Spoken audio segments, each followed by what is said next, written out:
All right, episode 12, live. How you doing, man? Engerson, how you doing?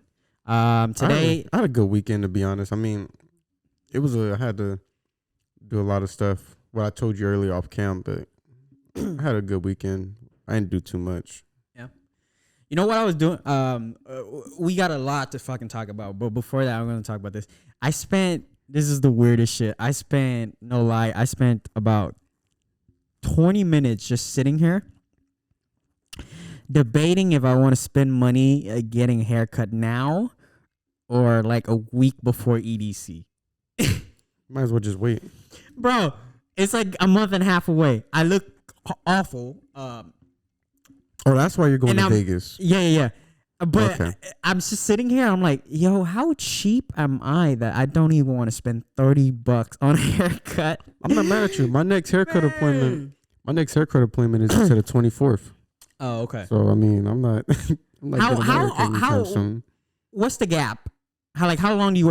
Are you like every 3 weeks? I go every 2 weeks. Every 2 weeks? Well, my shit is long right now. Oh yeah, so no, your shit is nappy. When my shit is long. Nappy. My shit is long like this. I'll go every 2 weeks. I'm trying to grow it out because I want to like get twists and all that. But I'll go every 2 weeks when it's long like this. But if I got my shit short and I'm trying to get waves or whatever, I'll usually go like every week or a week and a half just so my hairline to stay crisp. Like when you got short hair and no hairline, that shit looks shitty. So I want to at least look decent. I don't know why. To me, like when I'm dreadful the day before I get a haircut. Because I'm like, that's $30 I don't want to spend. I just wish I can cut my own hair. I'm like, fucking 30. Remember a haircut was like 15?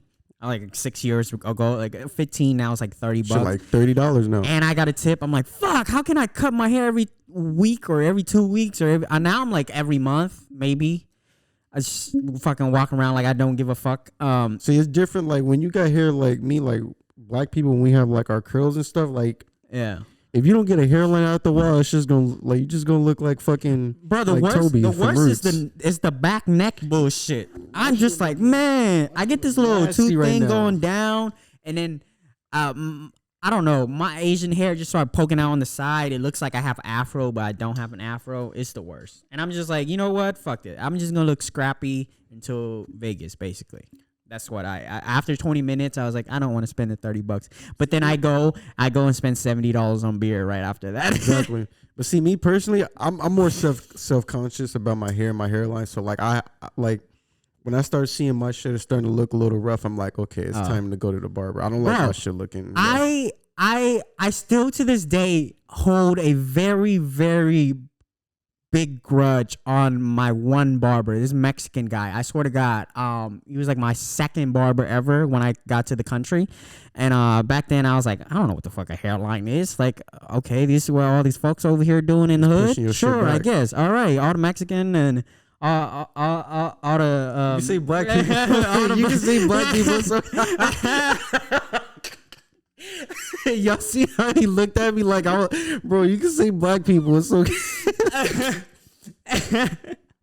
That was funny as shit. He looked at me like he was so scared, like he couldn't say it. Oh my gosh. Oh yeah, no, I was like, okay, is this how I'm supposed to get my haircut? Like I'm supposed to get a haircut. I remember the first time I was like, can I get a lineup? Whatever the fuck that's supposed to mean. Like I know all the K-pop singers that I usually compare my hair to like don't, but now I'm in America. I guess I got to do this shit. What is a fade? What is a line? I don't know. But so he started doing it, right? And back then my forehead ain't this fucking big. It's not a whole fucking planet on my forehead, but now it is. He started doing it. And then he just kept pushing it back and back. And I told him, I was like, oh, wait a minute. I need some of my baby hair. Don't take all my fucking baby hair. But he kept doing it back, right? He was an older Hispanic gentleman. And then he started doing the curve. And I'm like, yo, who the fuck do you think I am? I'm like 15. Why are you giving me a head?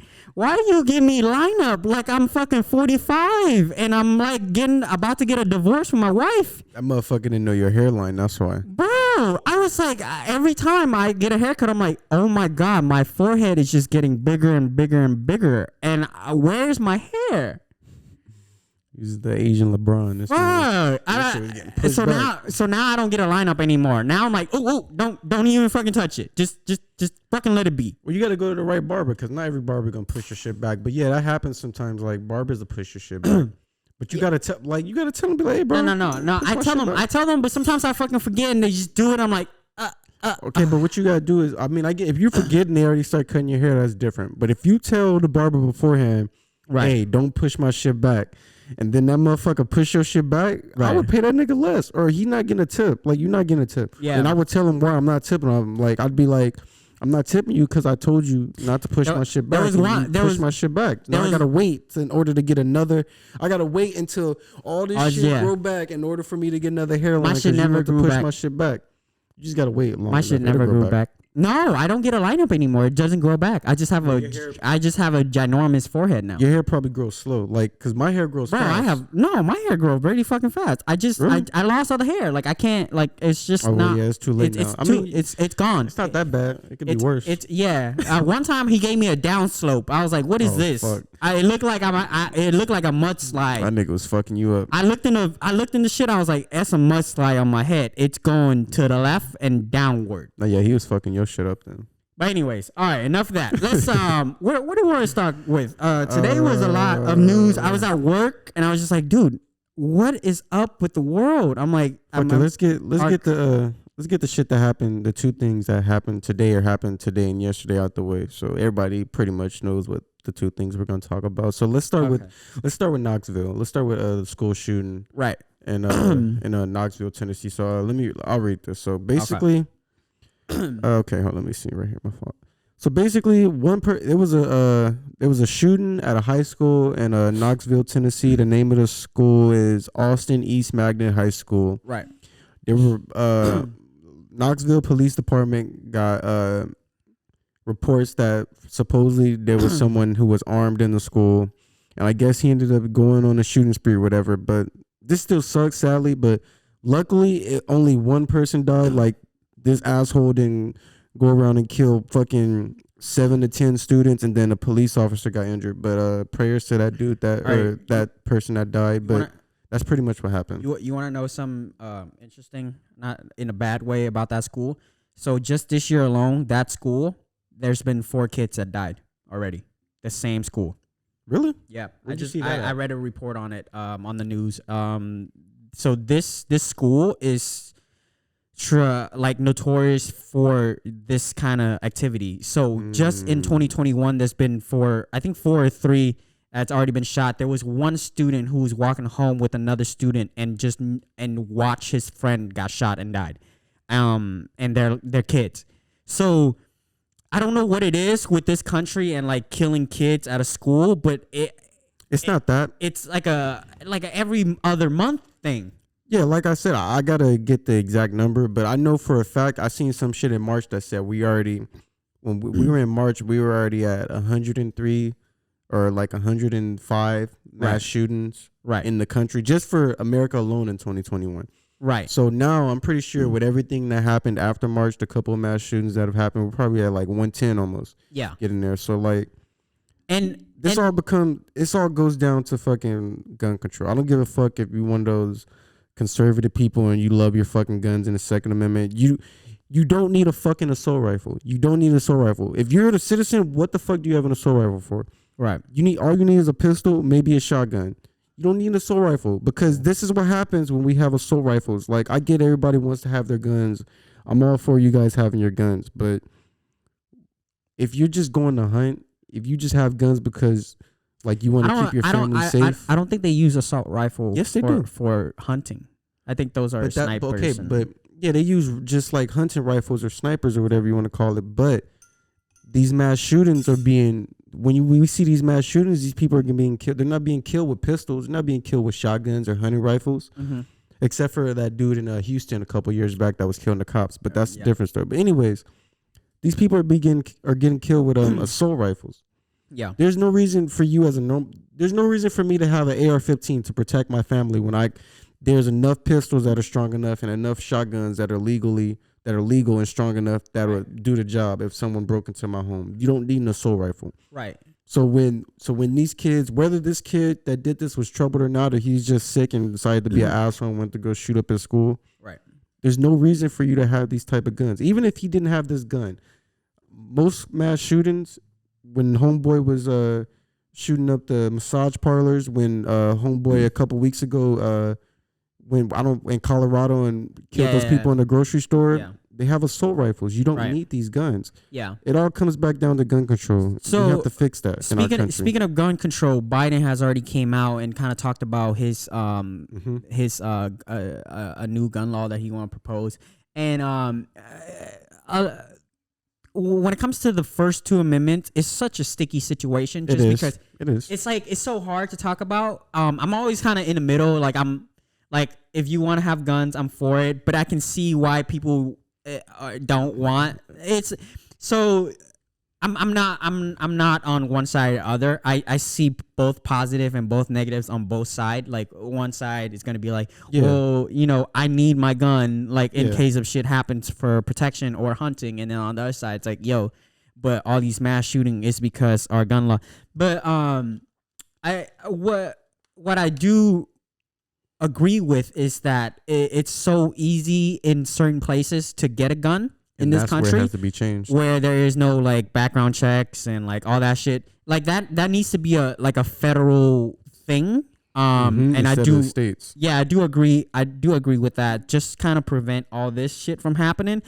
But just like anything, when they ban alcohol or stuff like that, people are gonna try somehow, some way to get their hands on people do that with illegal guns already. Right. So it don't even like, I get what you're saying, but like before alcohol was illegal, before prohibition, it wasn't like people were out here illegally selling alcohol. It was legal, so people were like, fuck it, I'm gonna go in the store and buy me some alcohol. Right. With guns, even with the guns that we have legal, it's still people that'll go out and illegally buy guns, like certain assault rifles and certain guns that are illegal, and put attachments and shit on them that are illegal, and they'll still do that illegally. So it like you said, it comes down to the states. This needs to be a federal law, because in California, me and you can get into an argument right now, and I could be like, you know what? I'm gonna get a gun and kill you. And guess I don't have no guns. I don't own a gun. So guess how long if I try to legally go get a gun in California? It's gonna take me a week. Yeah, they're gonna put me through a background check. By the time that week happens, I'm gonna probably be gonna calm down, and be like, you know what? I'm not gonna kill this nigga no more. Yeah, you could go in Georgia, you could go in Texas, places. You could, even in Vegas. Like I learned this from some of my old coworkers when I went to Vegas one time. In Vegas, you can build an assault rifle and build like you could build an AR-15 using different parts. So like you get the barrel from one gun. Right. You get the handle and all this shit from different assault rifles and build your own gun. Right. And you legally own that gun, take it home the same day. You could drive, if you want to take it back to Cali, you could take it back to Cali the same day. It's in your possession. It's now legal. They can't really do nothing. The cop fed law, like you can't do shit because they bought that gun in a state where that gun is legal. So like we have to switch those laws to where people can't just be able to have easy access to guns, especially in states where like this doesn't happen a lot. This doesn't happen a lot in Cali, but because we have our strict gun laws, and same thing with I think New York, we have they're strict gun laws. Yeah.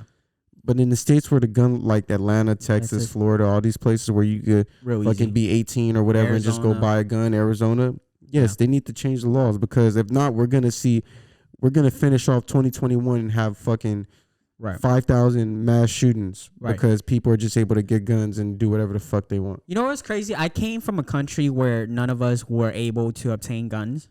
Like it wasn't a right, you know, like you can't get a gun in Vietnam, so there wasn't really that many there wasn't any fucking mass shooting ever on the news. We don't really. It was more like stabbing, because that's the only thing you can get your hands on. A knife. But when I got over here, I was like, fuck, people can just have guns. Like it was just like a thought in my head where I was like, this is wild. This is like a Wild West out here. Like people can just own multiple guns. In certain states, you can carry them on you. You know.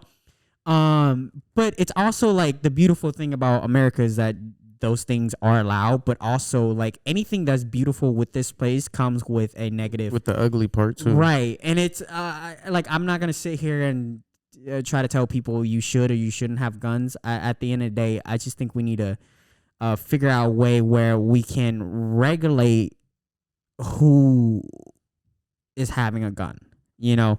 But at the end of the day, also, it's so hard to do that because, like, you're not constantly surveilling people, so you obviously don't know who can get their hands on a gun, or so. Like, I just don't see how this shit's gonna stop.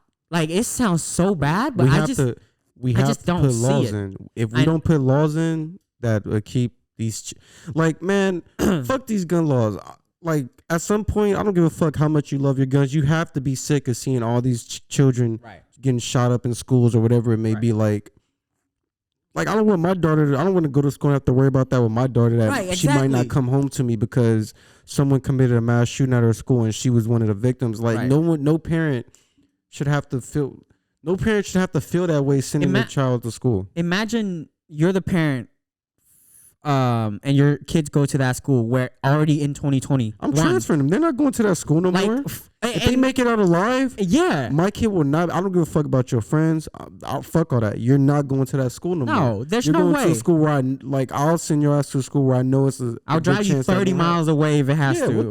I'm not putting you in that situation because if someone kills my daughter, I'm gonna be up there at the school with my own gun looking for the mother. I don't give a fuck if it is a kid. You about to get shot by me at this point. Like, you're not about to just kill my child because you got some mental health problems or whatever the fuck it may be, or you felt like you got bullied. Right. Because, I mean, I get it. Yeah. These people get bullied. They have mental health problems, and that's why they end up sometimes, not everyone, but that's why sometimes they end up committing these mass murders. But my child's not going to be involved in that because your ass is going to die. You're not leaving out that school alive. I don't give a fuck if they carry out in handcuffs. I'm going to be waiting there to shoot your ass if I got to go to jail. Isn't it like certain school have metal detectors? I feel like every schools school in the hood. Here's the thing. I feel schools like in the hood have metal detectors. Wait. And statistics none will of show our school had it though. No. I think Lawndale had it for like not really. For a couple of days. Maybe for a couple of days, but you got like I know schools in Compton, schools in South LA, they have metal detectors because of the gang violence. Right. But they also, you never hear, the most you hear about like Locke, like Fremont, like these schools that are in South LA that are ghetto or whatever you want to call it. Right. They have metal detectors, but the bad thing you hear is like there's riots and there's people fighting. Maybe a kid got stabbed in the gang riot or whatever. Right. But you don't hear about these gang members, these shooting young kids, gang members bringing guns to school and shooting kids. And if it happens, they're shooting a rival gang member and that's it. They not saying, you know what, fuck it, I'm gonna just kill everybody in the school because I got mental health problems. Right. So yes, we need to focus on gun control, but there has to be a better thing when it comes to mental health for these kids that are going through this. Right. Yeah, no, because I can't see how the kids can go back to the school knowing that now is the fifth shooting. If there was when we was in high school, and I can't even see how that school can go on for. Well, they closed down for 2 days now, so they need to close down for a week at least, bare minimum. Well, you can't keep the kids. You can't That's let the true. kids fall that far behind. Right, you can't because of one idiot. I don't give a fuck if he was sick or whatever. You can't let the kids fall behind for one idiot. Right. For one fuck up. So every kid in that school, like whatever they're going through, is you should not be going through. In this country, we need to fix gun control. That's all it is. Yeah. We need to fix gun control. We need to take more initiative when it comes to kids that have mental health problems, or we need to take more initiative if kids are getting bullied and this is what they're resorting to because they feel like there's no other way. Do you think we need to start enforcing this stuff so it'll stop happening? Obviously we're young, right? So we didn't know what the fuck that was going on in the 80s and the 90s, but like I guess I got to go back and check the stats on it, but I just wonder, has school shooting gone up throughout the years? No, it's gone up a lot throughout the years. I've looked at the stat. I remember this. They brought this up around when the what was that in Florida, Parkland, when that shooting happened in Florida with what was the dude, back, right? Nicholas Cruz, the dude that killed all those people at Parkland High School in Florida, or whatever, or Stony, whatever that high school was called, but it was in Parkland, Florida. Right. That was like a couple years ago. I remember because that was when it was getting bad. That happened, and then the shit at the gay nightclub happened when they killed all those people, and then it was something else. It was like back to back to back, like 5 weeks in a row. Shit just happening. They brought up the stats. School shootings ever since Columbine have went up a lot. Do you think that has something to do with like society with like the internet nowadays and all that stuff. It does. And I think the internet really plays a big role in the kids' mind, just because like they're consuming it a lot more, because parents just kind of gives them this fucking iPad and they're suddenly on it, and then they don't know how to react to cyberbullying, or they don't know how to react to it. All comes.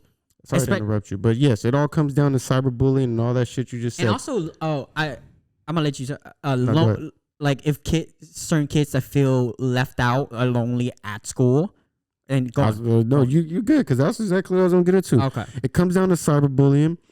People need to So a lot of these like Nicholas Cruz, like he might have been fucked up in the head. He might have had his little racist history, whatever they wanted to say. Right. But at the end of the day, he was getting bullied at school. If you're getting cyberbullied and you feel like the only way that you can stop the bullies is by going and shooting up the school, right? The school failed there. If he's getting cyberbullied and it's getting reported, they need to do something about it. Right. Stop letting him get cyberbullied, because you never know what anybody is capable of. 2, we need to just, with the gun laws, we have to, like, there should be no reason for kids to be able to get access to guns. Right. I was going to say to that. The parents should, if a kid somehow gets their hand on a gun, the parents should be charged, because there's, and I think this thing of like, there's no, like, parents who expose their kids to guns at an early age shouldn't be allowed. Your kids should never even get their hands on playful. The reason I can't say that, because like people hunt. There's a lot of people who hunt and they teach their kids how to hunt at a young age, and their kids don't go off, and because they know how to hunt and use a gun, they don't go off and fucking shoot up their schools. Right. It all like you said, it falls down to the parents, but it falls down. Parents need to start being parents. Yeah. If your kid is having problems, whether they're getting bullied, whether they have mental health issues, right, you need to be a parent. Stop. I'm sick of seeing, and this might sound fucked up, but I'm sick of seeing parents being like, "Oh, my son was not like that. He would never do this. We didn't see this coming." Right. Be a parent, and you will see. If you be a parent, if you're in your child's life, you'll see it coming. Right. You'll see that they're having these problems. You'll see that they might have these mental health problems. You'll see that they might be suicidal, that they might have shit talking about they hate everybody. They want to kill everybody that bullies them, or they might want to kill everybody because they feel alone or whatever. Right. If you're being an actual parent, you will really see this shit. So it falls back on the parent. It falls back on the school. It falls back on the government. It falls back on the parent. None of this on the kids. Since you're a parent now, like, do you think if a kid is going through this kind of mental health issues and all that, etc., the best way to kind of like prevent anything like this happen is to by like really governing them and kind of like really like micromanaging them, or should you let the student be more free? Because my thing is always like, if I ever was a parent, I always see myself as like a free parent. Like I won't, basically hold my kid in a jail cell and like really be, because I feel like that tactic kind of like starts to stir the kid more and make them more insane, because they feel like they have to abide by every law. And why is there so many laws in the household? So like as a parent, like if your kids is going through this kind of shit, like what is the best way to minimize the negative impact on them? Like, is it to just always watch over them, or is it to give them space? It's always a tough question. You have to do a little of both. And I'll use an example. So my little sister, right, on my mom's side, it was when before we moved to Lakewood, when we were still living in Hawthorne. Right. She was going to Prairie Vista, and there was a time where like kids were cyberbullying her, and she came home crying. Like, as a brother, like you bully your little siblings because you're just. But like, she came home crying one day, and she was telling my grandma and my mom how kids at school was cyberbullying her. They were going on like Instagram and stuff, saying mean things about her. So I instantly was like, okay, that's what's not about to happen. So I don't know what my mom was going to do something about it, but I was cussing to my mom, and this is like, I'm like 19, 20, 21 at the time. I'm like, no, I'm like, fuck that. You are going up to the school tomorrow. I'm like, if you don't go up to the school tomorrow and you don't say something, I'm going to go up there and I'm going to figure out who these kids are. And I know a lot of these kids have siblings, older siblings that we know. I'm going to start fucking people up. Right. You're not about to just cyberbully my sister. Right. Parents need to be more proactive. Right. Parents need to start being more proactive. The loved ones that care about these kids that are being, because not all, let's preface this. Not all people who get cyberbullied I mean, not all people who are these mass shooters or school shooters are getting cyberbullied. It all comes down to mental health. But sometimes with those, it ends up these people get bullied and they get pushed to their breaking point. Right. Parents need to be more proactive. If your child is getting bullied, when I was about to go up there myself and cuss out the staff at that middle school, like you're not about to just let these kids keep talking shit online. If y'all don't do shit about it, I'm gonna do shit about it. I'll fight some little ass kids. I don't give a fuck. I'll beat up some 8th graders. You know about because it was dudes. No, fuck that. I don't give a fuck. No, hell no. Okay. No, hell no. All right. I don't give because it wasn't just women. I'm not talking about the chicks. Like I'm not going to jail today. I'll go to jail for my little sister. Ain't no fucking little 8th grade boys about to say some nut ass shit about my little sister. I'll punch your ass in your little ass chest. I do think that's not gonna happen. I don't give a fuck about. I'll go to jail for my little sister. I do think parents, not all parents, but a lot of parents in America are kind of like very soft. They're just like, oh, my kids is suffering from bullying, and then just kind of like, oh, my kids is. Oh, are you okay? And they coddle the kid. I'm like, no. You go and you say some shit, or you let that, or you don't, or it doesn't affect you. Listen, like, you know me, I'm different from a lot of these parents. Let my daughter be in school and she come home and tell me that she's being bullied or people are bullying her on social media. That school will get turned the fucking upside down the next day. I will be in there. They're going to have to call the cops to get me out of there. I ain't going to be trying to fight no little ass kids, but I'm an adult with my daughter. But you about to pull opposite of a Karen at a school?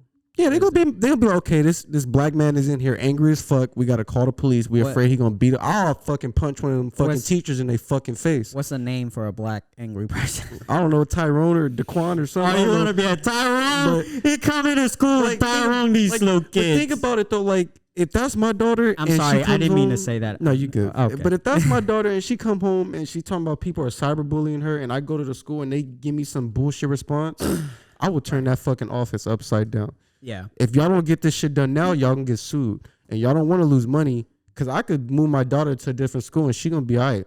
Right. Because I'll deal with these. We could find another way to deal with them. No, yeah, you have to train your kid to be strong. You do have to do that too. Mentally strong and like be able to withstand anything at an early age. And I don't think parents are. But they also shouldn't have to do that. They should be able to live their life and be able to not worry about people just bullying them. True, but life is tough and life is hard and shit is never perfect in life. So I think the earlier you jump the gun and like and demonstrate that to your kid that like, hey, life isn't all peaches and green grass and shit like that, then the kid will get it. A kid learns very fast. So the quicker they know that they're gonna have a lot of obstacle coming their way and it's okay for their life not to go accordingly to how they want as a kid, then I think the better the kid will be when it comes to their mindset. Because like I know for a fact my mom never taught me that things will go my way. And also I came from different countries, so like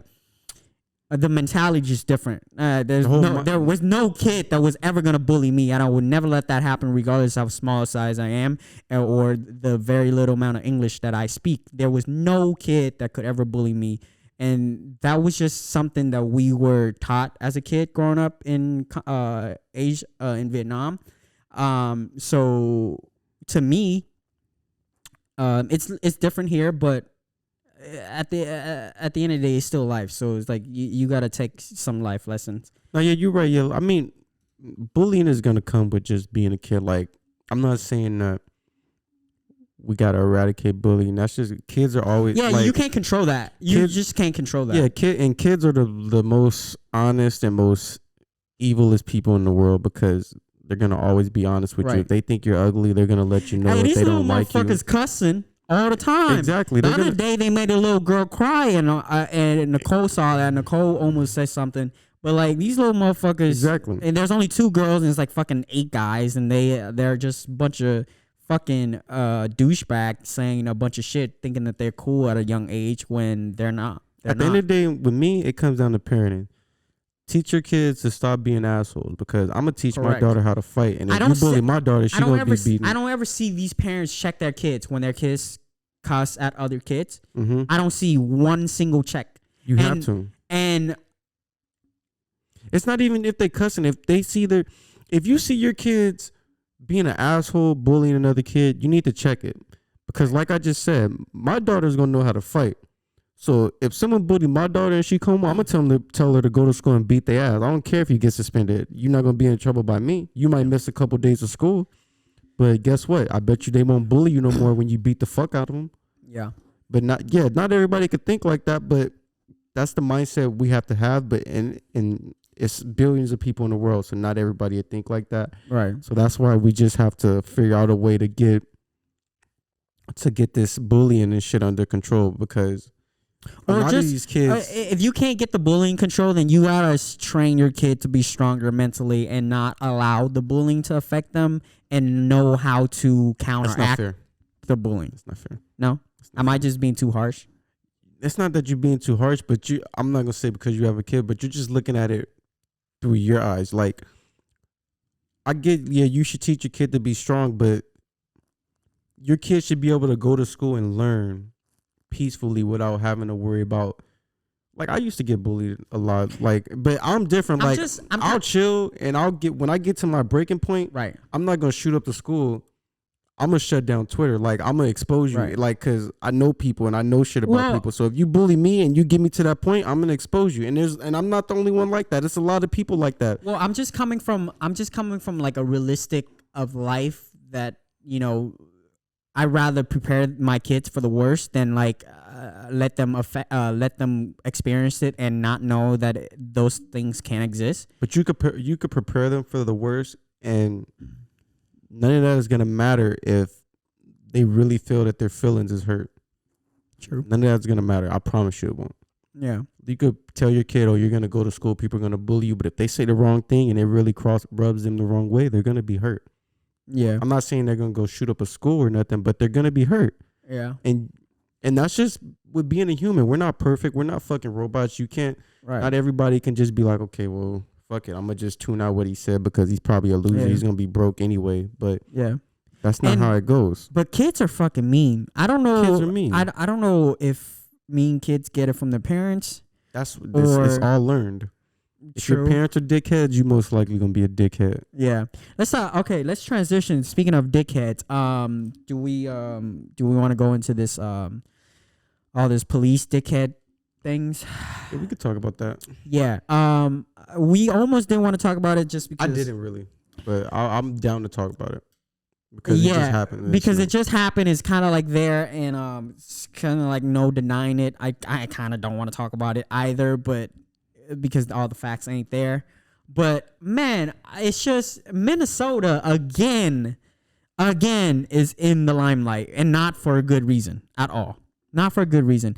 And there's two things that happen, and I think obviously today with the shooting, but I think yesterday or the day before that when they pulled over a fucking lieutenant and pepper sprayed him. Wait, time out. That was in Minnesota too? No.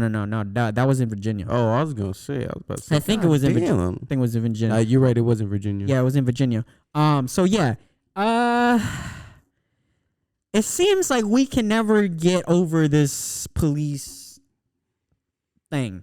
And I'm one to I'm one to kind of see from both sides. I do protect cops in certain instances, but there's a lot of fuckery.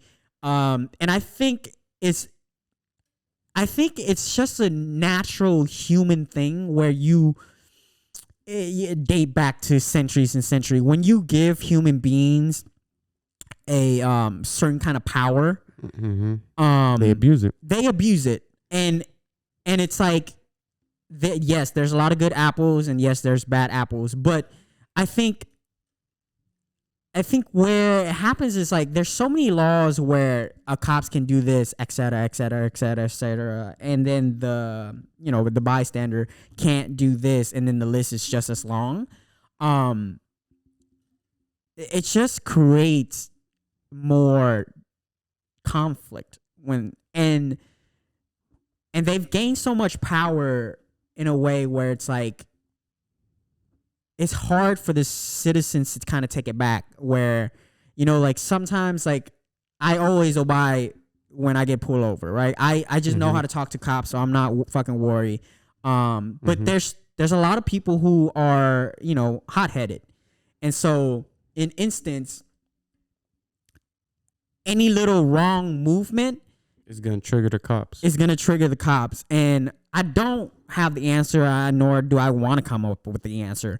But a lot of these incidents, like it takes two for it to happen. Like something happened, but then some of these incidents where it's like it never had to get to that point. It should have never at all. It should have never get to that point. You're right on the point. You were like everything you saying right now, like if I was saying what you said, people might call me a coon. But everything you saying is right. Like, yeah, I get like at some point, like if you're getting pulled over by the cops, sometimes you should just.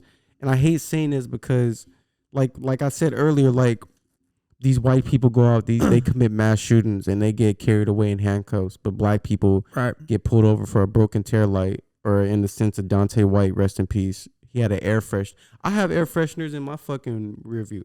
He got pulled over for that, and I get he had a warrant. He probably should have just been like, you know what? Yeah, whatever. If he knew he had a warrant, then fuck. When you have a blemish on your record, when you have a blemish on your record, you already know that you're a walking target when it comes to the police. So yes, I get he should have just been like, fuck, they got me.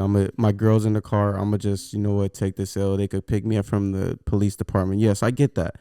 But at the same time, he didn't have no weapon in his hand. They don't know if he actually had a weapon on him. And when he tried to resist arrest, he got in the car. He didn't attack any officers. He didn't do anything wrong. In this sense, this officer, I don't want to say that they're racist yet until we get more information, but they fucked up. As an officer, you should know better. It almost seems like it was like a training day. What do you mean? Where if you watch the cam footage, the guy.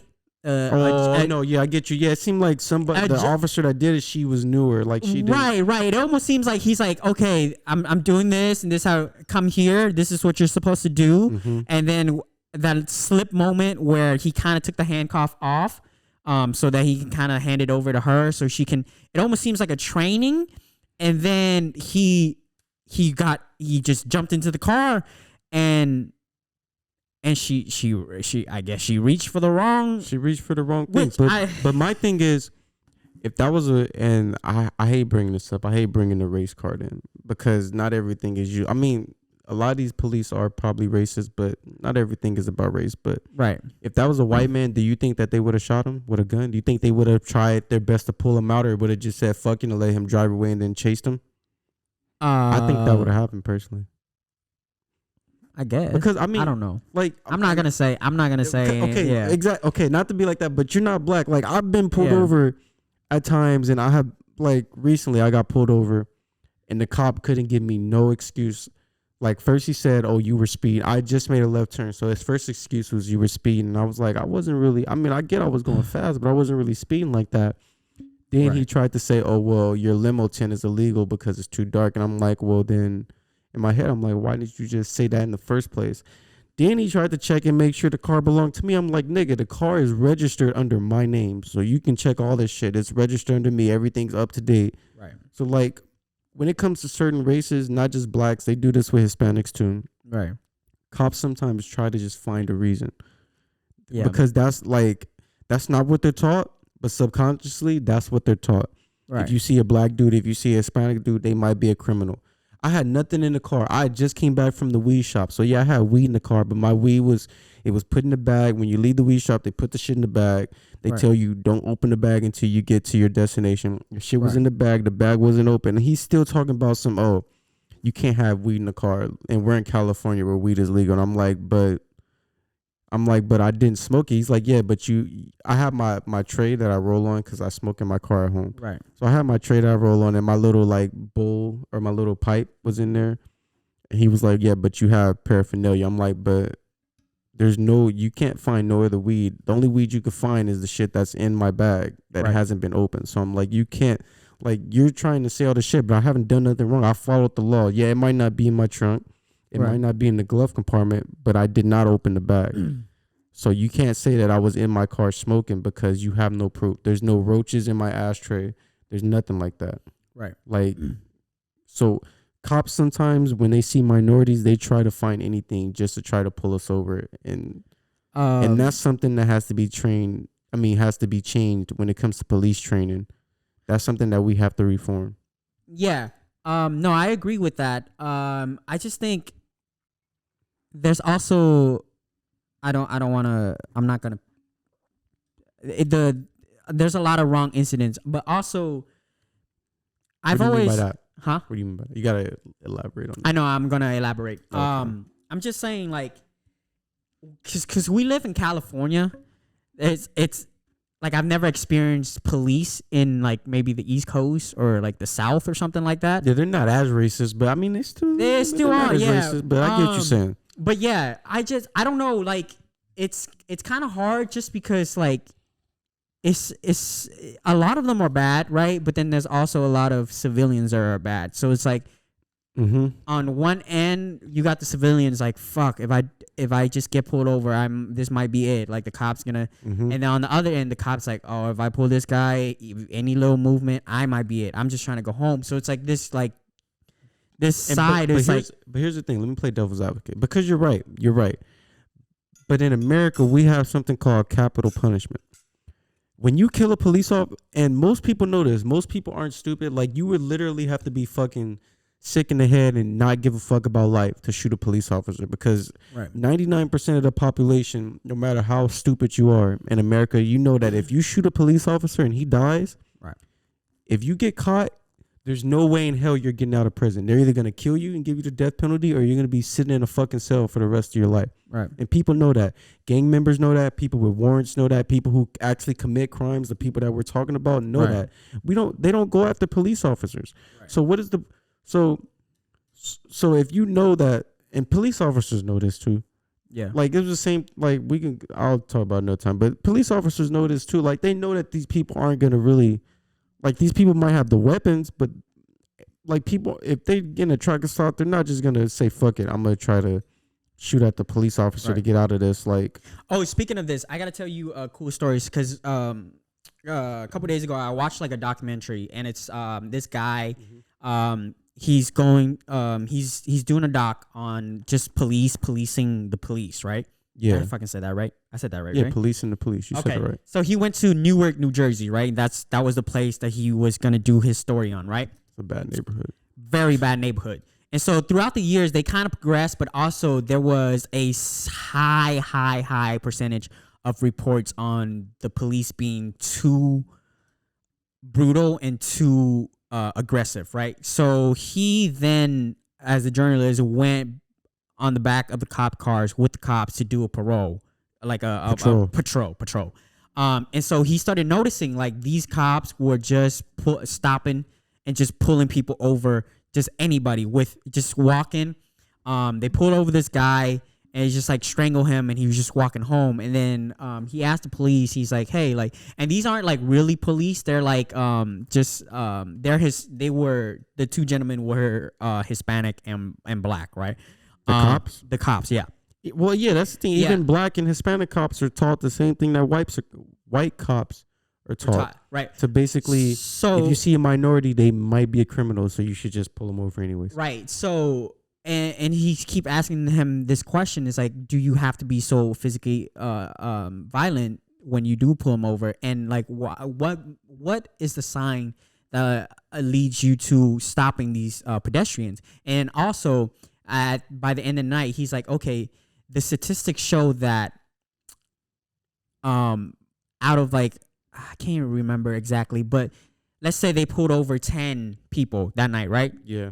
The statistic in Newark, well, three of them had illegal substance or something like that. And so the cops' point was like, look, we do this and we do aggressively just because we want to protect the neighborhoods, but also there's just such a high rate that we have to do this. But then I can see on the other end, it's like, well, the other 7 incidents, they didn't have anything on them. They were just trying to make it home. They were just trying to walk home. So like, there's no need for that violence. So they ended up shutting down and firing those cops. And now over the years, what they came up with, and I think this is fucking a great idea, and I think more neighborhoods should do this. But it's like, I forgot the name. Let's just call it Neighborhood Watch, right? It's this guy who's African American. He used to be in jail. He just came out. I think they're like the streets, something like that. But it's like a group of like 10, 9 minorities, right? And they're just patrolling the street. They're handing out pamphlets. They're like, hey, they're giving them their cards. Like, hey, if anything happens, you call us. You don't call the cops. We work with the cops, but you call us first, right? So their job is basically align with the cops, and so they're like they're always going to be in the low income communities, and they're basically the first line of connect before it gets to the cops, right? Yeah. And since that that group started, like crime in Newark, New Jersey has decreased, just because the one thing is like minorities feels more comfortable when other minorities are checking on them. That's usually how it goes. And these guys they had a police in the back, but it was like street there. It was like their name. Street clothes. Like yeah, there was like kind of street clothes, and they're handing out pamphlets, and they're like talking to them. It's like, how your day going? Like, are you good? Like, do you need any help? Like, they're approaching them with a very like a warm welcome, like, hey, like I'm your neighbor type, not like, hey, stop, put a hands up thing. And that all comes back to when it comes to police stations, it needs to start being cops. And this was the thing. Most cops, they don't work for the police in the neighborhood that they live in because of a quote unquote conflict of interest. But you put these people that fucking live in fucking, I would use California for example. You put police officers that probably live in Palos Verdes or live in Malibu or live in some of these nice areas because they're white and they probably have the money, and then they're over here patrolling in South LA, in Gardena and Compton. And they don't understand what really goes on in their neighborhood. Whereas if you put people who, instead of sending the people who grew up in Compton that are trying to be police officers to the Valley and put them in Compton with the Compton sheriffs, they'll understand and they'll be more.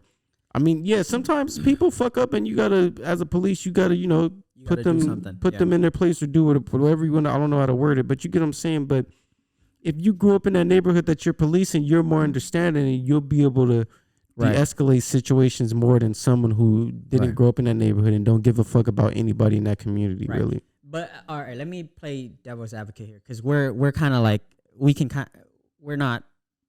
we're blaming the bad cops, not all cops, and then we're also not all cops are bad, and it sucks when you say that in this situation because it sounds like, all right, now you're defending cops, but like we're not defending cops. Not all cops are bad, but not all cops are good, and that's the same thing. Not all citizens are bad, but not all citizens are good. And it's same like thing. It goes both ways. So I'm gonna play devil's advocate. So anytime when some shit like this happens, right, and we see the footage, right, there's gonna be one side that says, okay, like fuck the cops, like blah blah blah blah, and then there's the other side is gonna be like, well, like why didn't he just comply? And I think like the thing that we do have to kind of like talk about is I know in the spur of the moment, a lot of people can't hold their anger or can't, constrain their, because I've experienced this, right? I've been in incidents where it was me, my friend, I'm not gonna know who name it is, but we're talking to the cops, right? And he's in instances like that, very aggressive, very not play by the book. I know how to talk to cops. I'm very comfortable because I know whatever comes out of my mouth and every little movement, it's for their safety first before mine. Because if I can put them in a safe, comfort place, then I know I can walk away in a safely manner. No, you're right. Right? So I'm not fucking dumb. I'm not going to do anything to put myself in danger. But my friend, on the other hand, very angry. We get searched and stuff like that. And I would have to be like, yo, stop talking, because the more you talk, the more trouble we'll be in.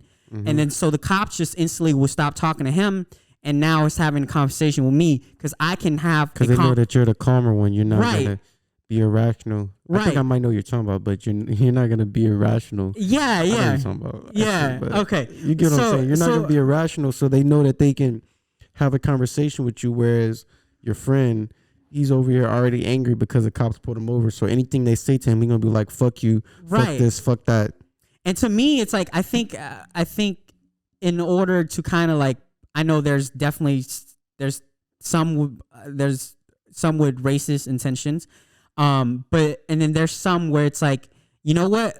All of this could be avoided if both parties would actually cooperate and just want to go home safely. Because they're especially with this incident, so many things could have been avoided. One, hey, pull the taser.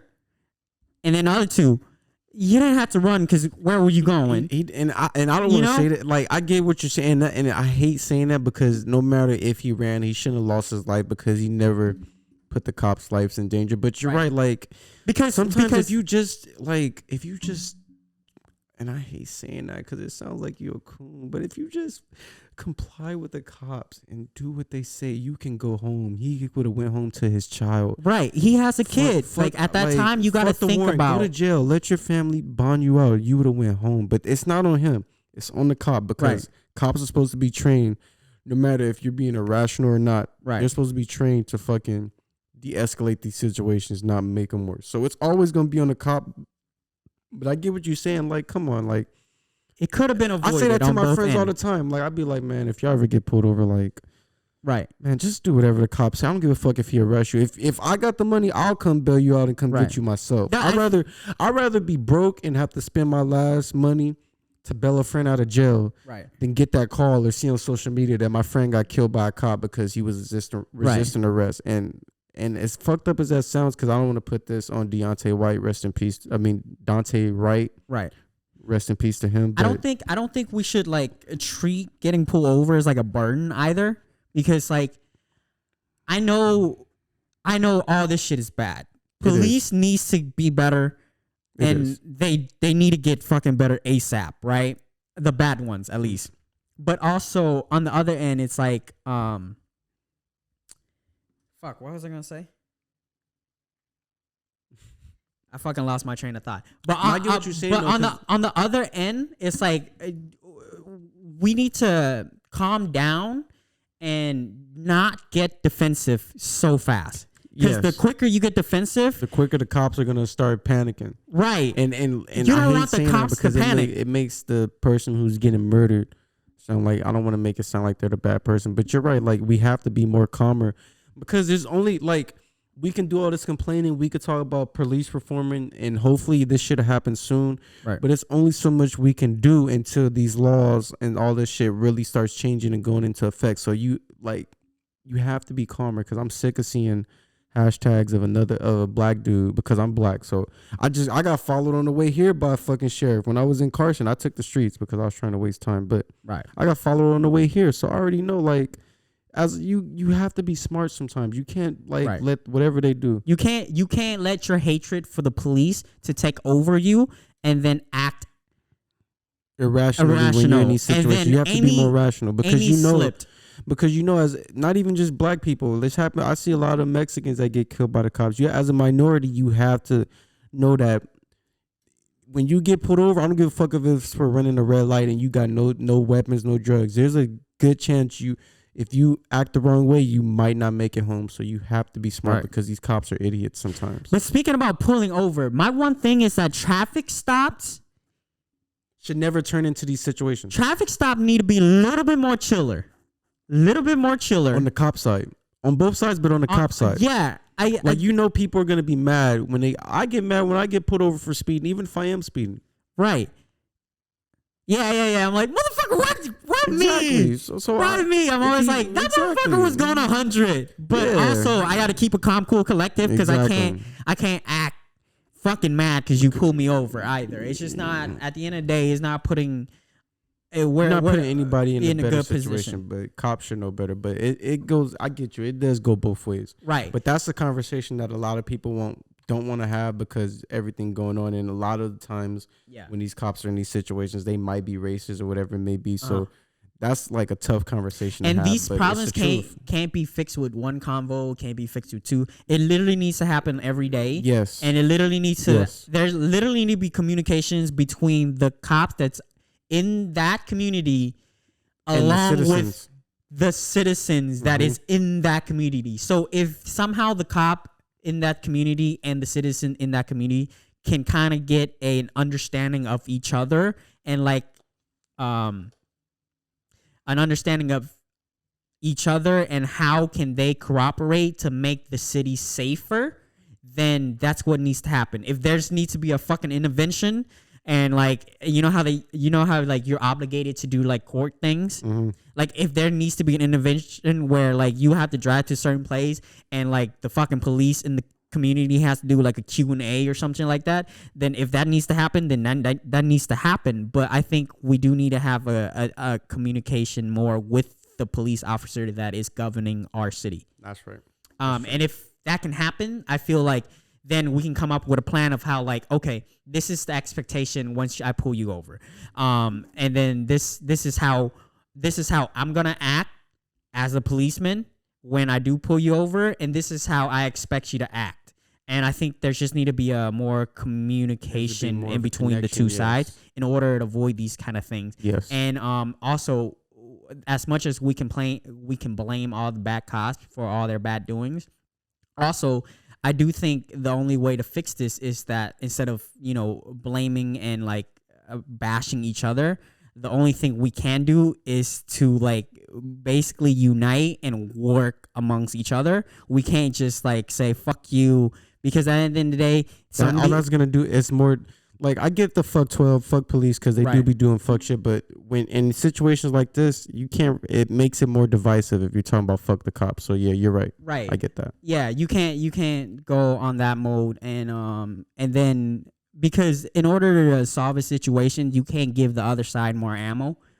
That's right. So like, I don't know. You want to talk the processing and the looting? Like we'll get to that, but let's take like a quick 30-second break. Okay. All right, we're back. All right, we're back. Yeah. Before you went for the pre-break, we're getting into the protesting and looting aspect of it. I just want to. Just scan by it real quick. Are you talking about what happened in Huntington Beach? Oh shit, we can get through that too, and then talking about. You still continue? Okay, no, go ahead. Yeah, with Minnesota. Yeah, no, I was just trying to say like, so once stuff like this happens and then there's the looting happen, it's like kind of like ammo for the other side to just basically like demolish what good that wants to come out of this side, and I think like,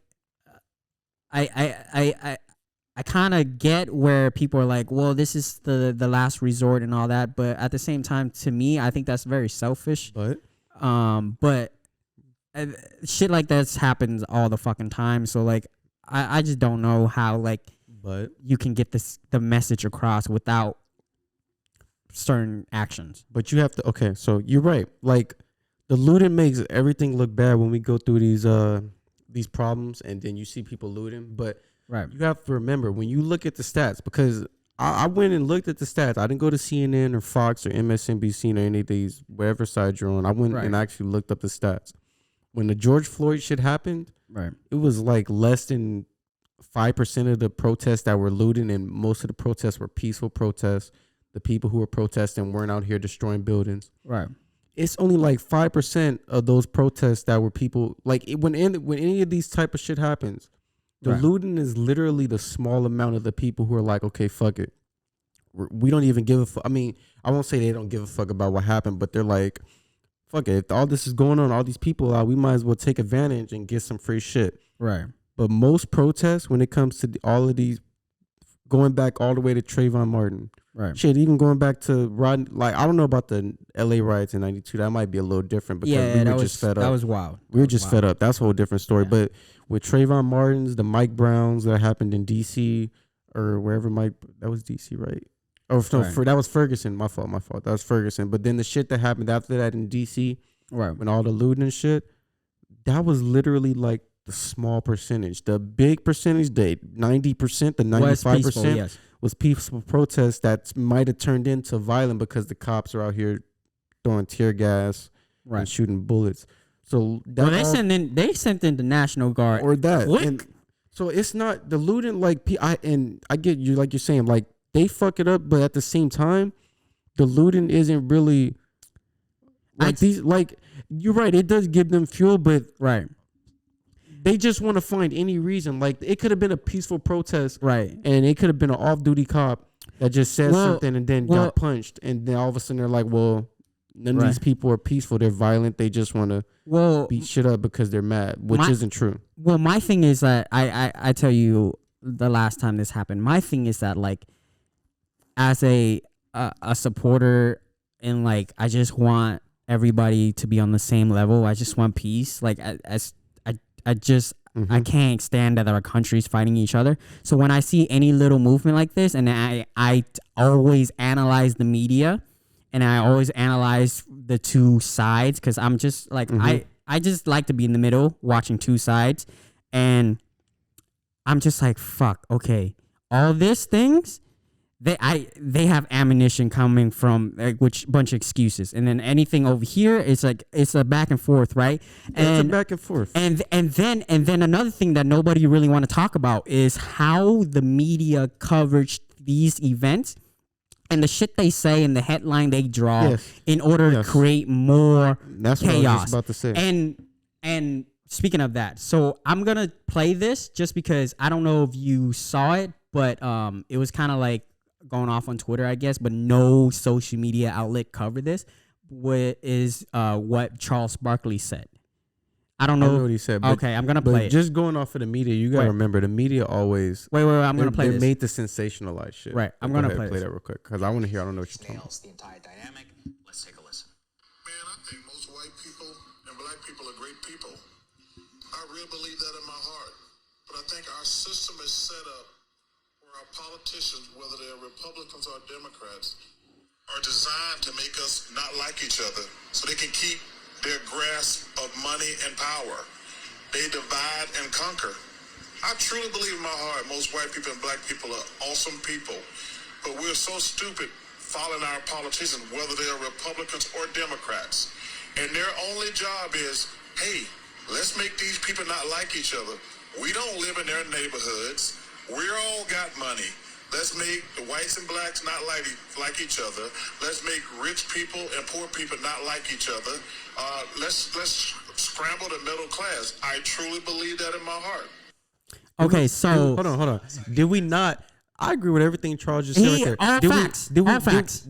I could have swore we talked about this a couple podcasts back when I was talking about the. Was I here? Was this on the podcast when I talked about the political parties and how George Washington wanted us all to be one party because of shit like this? Yeah. Yes. No, I don't think so. Oh, that might have been somewhere. But anyways, yes, this is the whole point. Like that's the whole point. Our founding fathers wanted one political party because they didn't want us to divide each other. Charles Barkley is right on the nose. Right. Nothing he said. And you know what's wild? Nothing he said was wrong. He's usually they always take what athletes say and they kind of always blast on the news. But none of this was ever on any news outlet. You didn't hear any of this. It was only on Fox, but we know Fox have their own little agenda. But you know why it wasn't on any news outlet? Because they were shitting on them. Not even that. Like fuck if it was just on Fox. I don't give fuck all the news outlets. It wasn't on news outlets because he was right. Yeah, exactly. He was literally spot on. But the thing is, like, regardless of us all saying the facts, there's gonna be people on either side still hating each other. And it's instead just of people trying to just come together and come to a common ground. No, you're right. And I mean, it's too many people in the world. I don't know. Yeah, we're never gonna be seen eye to eye. We're just never. But what he said was right, and that's why I didn't get no coverage, because if people, like he said, not all white people are bad, not all black people are bad, and if people could just get the sense to understand that, right? Like, yes, there's gonna. When it comes to the racist white people, that's not even like the most white people. Most white people, I mean, people could say what they think about white people, like they don't trust white people. White people might be closeted racists, but that percentage of people that are racist is way smaller than the percentage of people who aren't. Right. And if people would understand that and stop giving these bigots and these ignorant ass people time of the day, right, the world would probably be a better place. But that's never going to happen because people will never see eye to eye. Not anytime soon. Not in our lifetime. But maybe in our children's. So that's why it kind of pissed me off, just because like the motivation that these politicians and these media has, it costs such a stir among people that people aren't willing to understand each other. because now like it's instant hate right off the bat. Because you know that the saying like don't judge by a book by its cover. I know every day in life we all go through this instance, right? We probably hate somebody, like a person. We hate somebody. We often see them. We just hate them, but we never met them, right? And then until we met them, we're like, oh, this guy's actually cool, or this girl's actually cool, or they're very nice, and then suddenly you become friend, right? So it's like the politician kind of takes that away from people. It's like they're not really allowing people to, regardless of what party it is. Like now, suddenly, if you're a Democrat and you know this person is Republican, suddenly you just shut off that connection. You're like, I don't even want to talk to you, regardless of like, I know you're not. You might be a bad guy. You might be a good guy. I don't know, but the fact that you're a Republican, I'm not gonna talk to you. So I think like how they kind of like implement this like thought into our head, kind of like it doesn't allow us to kind of find that common ground. Like we're just instantly going into defense mode, and now it's like your side versus my side, and it's like, yo, what if I am a friend with a Democrat, or what if I'm a friend with a Republican? Who gives a fuck? But yeah, the two party system has gone so far out of our control. The two party system has shown since it was created back after the Civil War that it has not worked. No, not even a little. And that's something that we as a country need to fix. It's like I said, it might not happen in our lifetime, but I think it'll happen. I have faith that it'll happen. I might be dead and gone, but I think it'll happen. and it's something that we need to fix. I have a small faith that it might even happen before we die, or in our lifetimes. But it's something that, especially with the way everything is going, being more progressive, I have a faith, but it's something that everybody has to be on the same page. On the same page, has to be willing to open up, and that's what it really comes down to. And I'm gonna tie it to when you say the phrase progressive, right? The reason why people can't seem to be on the same page is because there's gonna be one side of the media, one side of the politician that will somehow twist the word progressive in a way where that's negative to be progressive. Like you're a liberal, a left, fully left wing. It sounds like you're supporting the left now, but also like we just have to stop using phrases that like are keen to each side. You know? Yeah. You know, because wording is weird. Semantics is a crazy thing in life. Right. So just because you say a certain word, now like that word holds such a big like burden to somebody. Right. So it's like now if you say progressive, it's like, you're the fucking left. Now you say conservatives, you're the fucking right. So I think we just have to word it where we don't where we don't like input those kind of word in order for people to be civil and in order for people to find common ground. Because like, look, at the end of the day, we see a lot of these negativity shit happen on social media, right? But when we go about our daily lives, like, we're still gonna fucking talk to a bunch of people that are not of the same race, because it's we're in America. It's a fucking melting pot of so many culture. Exactly. You know? So it's like there's just so many positive communication and interaction that are happening constantly every day that are not being representative on the social media platform, on the news and all that, because it doesn't make the money. So wait, hold on. It doesn't make the money. Hold on, this is just a random update. So we didn't report this when we was talking about the Tennessee student in Knoxville. Right. So I'm for some reason we're in my OC register. They want me to subscribe, so I can't read the article. But this is what the headline says for the article. Right. Tennessee student opens fire, wounds officer, is shot dead. So the person who was the shooter was the one that was shot dead. So that's who died. Oh, okay. The shooter died, I'm guessing, in that thing. So I mean, fuck it. I mean, if he died, fuck it. I won't say that. But hey, man, as long as no one innocent died, then hey, yeah, I'm not mad at it. All right, man. I think that took a lot out of me. But let's go on to another serious topic. Or actually, not so serious. Which one? Wait. You want to talk about the Army, dude? The Army? Oh shit! Yes. Yeah, we got about to talk about that. Yeah, we got to talk about the Army. So you want to break down how that happened? Okay, so Army lieutenant. It was an Army lieutenant in Virginia. I guess it was a traffic stop. He literally has on his whole like camo Army, like the fatigues and all that bullshit. Right. Like his whole Army uniform. Like you could tell he's a lieutenant. So in Winston-Salem, North Carolina, a second lieutenant in the U.S. Army is suing 2 Virginia police officers over a traffic stop last December. This happened last December, during which the officers drew their guns, pointed them at him, used a slang term to suggest he was facing execution before pepper spraying him. Body camera footage shows that Second Lieutenant Karan Nazario, who was black and Latino, dressed in uniform with his hands held in the air outside the driver's side window as he told officers, "I'm honestly afraid to get out." I'm guessing at that point they was telling him to get out the car with his hands up and all that. And after he told the officers, "Yeah, I'm afraid to get out," one of the officers responded to him saying, "Yeah, you should be." Now they see his arms out the window and can see the army fatigues, and they still say this. Right. So in a lawsuit filed earlier this month, Nazario says that his constitutional rights were violated during a traffic stop in the town of Windsor, about 30 miles out of Norfolk, about 30 miles west outside of Norfolk, Virginia. Yeah. The two sides in the case dispute what happened after a second police officer joined the first one in the stop. At the time, Nazario was coming from his duty station, going home, basically. So he basically was leaving the army. You know, there's army bases all over the country, like in the States. They fucking all the females around him. Yeah, I'm assuming he was leaving the army base, heading home, minding his business. He was assigned to Fort Lee, so he was leaving Fort Lee, going home. So he graduated from Virginia State. He was commissioned out of the ROTC program. He's an officer in the United States Armed Forces. Right. Let me see.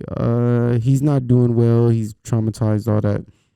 Fairly so. He got fucking just not tased. Exactly. Pepper spray. Exactly. For literally obeying the command. So it's just like there's incidents like this where.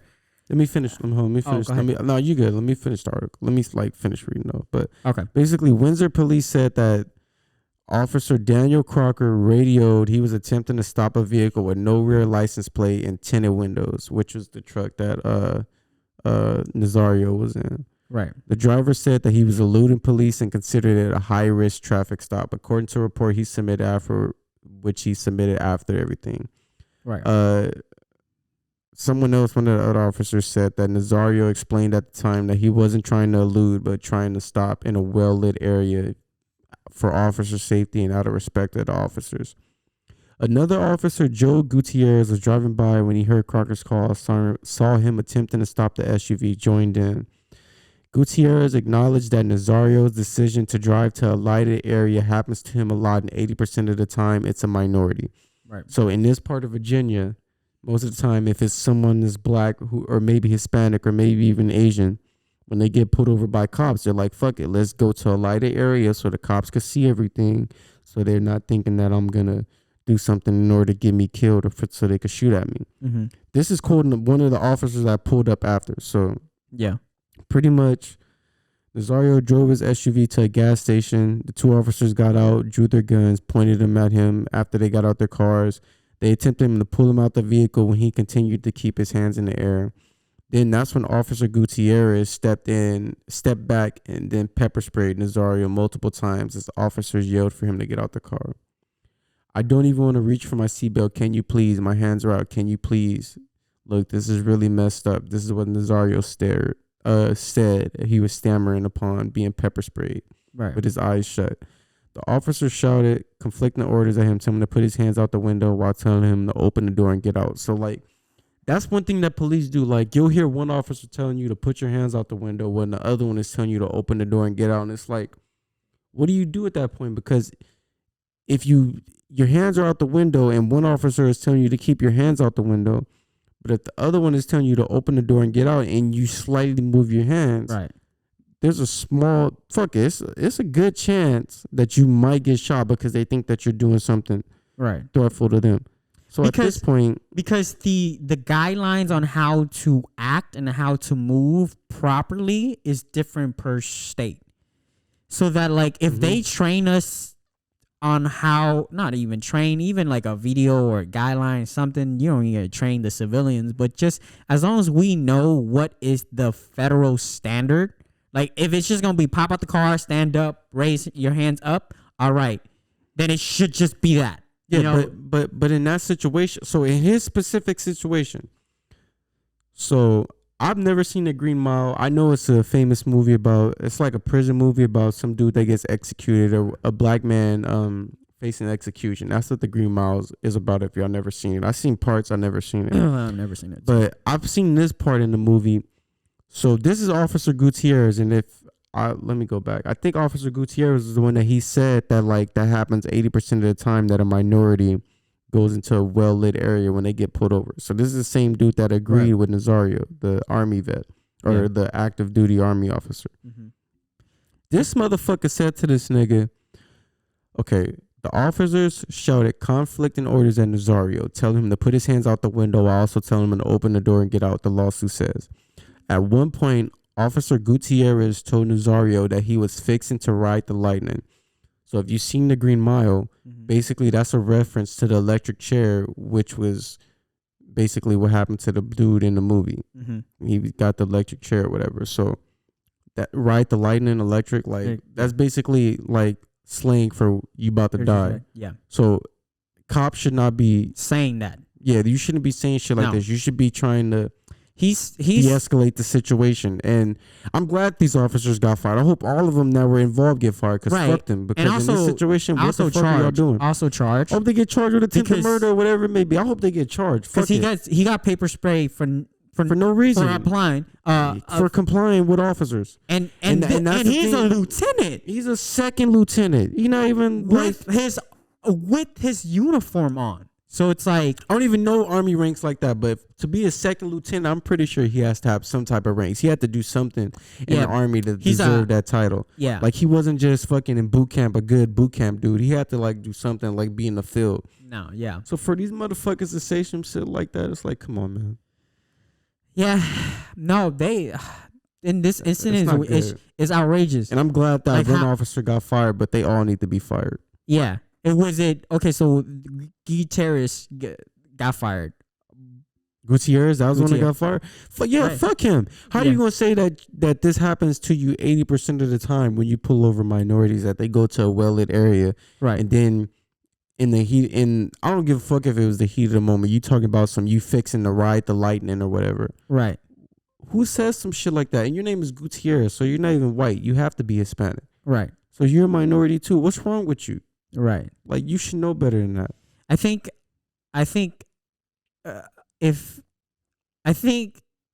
police station needs to do an assessment test on police. If they get to a certain point where they gotta vet them way more. You're right. They gotta maybe therapy or maybe no. Fuck therapy. They need to start they need to start vetting these police officers before they hire them. If these motherfuckers even seem a little crazy, what is the point of hiring them? Because you know they're gonna do shit like this. But what if there's incident where they come in normal, right? And throughout their tenure there, they see homicides and all that. So now they're developing a lot of shit. Wait, hold on. Let me finish. They're developing a lot of shit, and then the police stations are not taking that as a serious I'm effect. mad that I shook my head because you're right. You know, you're right. No, so like right. if they can assess the policeman and like maybe if you're involved in so many homicide, maybe you need to go on a leave for some time. Or maybe if you involved in so many incidents, or maybe you need to put a cap on police. I know there's a lot of police that are still policing for such a long time. Mm-hmm. And I think that's very unhealthy. I don't think a policeman should work more than like 30 years or something. Because by that time, it's like 3 decades of bunch of shit that fucks with your head. I would disagree with that, but where you said that, like you said, they need to, like, because, okay, we'll preface it. Not all police, like, go through that, but you're right in the sense, like, when you're a police officer, you see a lot of shit as a police officer. When I used to work security, I used to see a lot of shit. In my old fucking security post, somebody OD'd. I wasn't there, thank God, to see it, because I probably would have fucked me up seeing a dead body of some dude that OD'd on drugs. Right. But you see shit like that when you work in those type of fields. So I get it. Yeah, they need a therapy, but at the same time, we need to vet police officers, because some of these people are just dickheads and they just want to be able to have that title of a police officer to abuse their power. Yeah, no. So that's a whole different conversation. But you're right. I get you. Yeah. Like, we do need, for the police officers who do be around a long time and they might become hardened or cynical when it comes to minorities, they need therapy. It's not normal for the human brain and for us to go through those kind of for example, there's one time where you shouldn't be able to see all this bullshit and not have therapy. There's one time where I was going home from work late at night, right, and the cops that's blocked off the streets, right. There's a lot of wild shit, helicopters here all the time. I don't live in a great neighborhood. But I was walking and I saw the cops, right? And this is like the first month I moved in. And so I talked to him. I was like, hey, like, sir, I'm only here for like a month, but I'm noticing like it's the helicopters, cops here every other day. And he's like, oh, yeah, like this is historically, this is a very bad neighborhood, and especially in this corner because there's gang violence down the street over there. And then, so he was talking to me. I took off those red sweats. Yeah, he was talking. He was talking to me about the area, and he was just like, "Yeah, like these Mexicans out here gonna kill me." He's like, it's very normal. Like I probably patrol this area every day that I work, and I'm constantly always here. It's frustrating that I'm always here and having to deal with the same shit in the same neighborhood. And just last week there was a homicide across the street. And so, like, as more I'm talking to this... And it's sorry to interrupt you, but, like, it's that big-ass park right here. So I know a lot of shit probably goes down in there. That's usually how it goes in, like, I guess, ghetto neighborhoods. That's usually how it goes. If it's a big-ass park, shit happens in there. Whether it's drug dealing, whether it's sexual assault or rape, sexual harassment, murders, assault, whatever you want to call it, it happens. So my thing where I'm trying to get at is, like, I can hear the frustration out of his tone, and he's frustrated the fact that he's constantly here. And what got me thinking now is, like, the station has to do a better job at maybe rotating the police. If you're gonna constantly putting the same police in the same corner, he's just gonna be so fucking frustrated with that corner. Let me interrupt you real quick. I mean, you're true on that, but you hit it on the nail when you said that police stations, like, they need to work more on like the therapy. Like you said, these police are every day seeing this bullshit. Right. So these stations are just in general, like, we need to do better when it comes to. And I'm not trying to cap for police officers, but come on now. Like, I know police officers see some of the most fucked up shit. So it fucks them up mentally, no matter whether you want to say police officers are bad or not. Like, whether you're on the Blue Lives Matter side or you're on the fuck the police side. Police officers see fucked up shit. They see people, they find bodies that have been sexually assaulted and raped and been left for dead and are already dead. They find people who've been shot in the head. They find all types of shit. So police officers are fucked up. I get that. And constantly in panic mode. And they're constantly in these situations. So I get it. And, like, I get it. At the same time, they need to just do their job. Right. And not, like, have that bias. But at the same time, there needs to be it has to be a police reform. We need to. It has nothing to do with the citizens. Like, this comes back to what you're saying. Like, we need to get more therapy for police officers. Like, if they're out here seeing this bullshit, like, if I walk outside right now and walk to my car and I see a dead body, you don't think that's gonna fuck me up? Right.